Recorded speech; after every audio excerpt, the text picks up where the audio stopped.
കാറ്റും കുയിലും തഹ്ലീലോതി പാരിൽ ചുറ്റണ മധുമാസം കാലത്തിൻ്റെ പാപം കഴുകാൻ പടപ്പിനായി റമളാൻ മാസം കാറ്റും കുയിലും തഹ്ലീലോതി പാരിൽ ചുറ്റണ മധുമാസം കാലത്തിൻ്റെ പാപം കഴുകാൻ പടപ്പിനായി റമളാൻ മാസം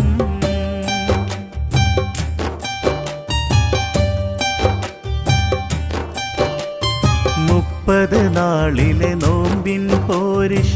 കഥയിലെങ്ങുമൊതുങ്ങൂല 30 നാളിലെ നോമ്പിൻ പോരിഷ കഥയിലെങ്ങുമൊതുങ്ങൂല മുത്ത് റസൂലെന്ന് പാതിരാവിലും മുസല്ല വിട്ടിറങ്ങിയിട്ടില്ല മുത്ത് റസൂലെന്ന്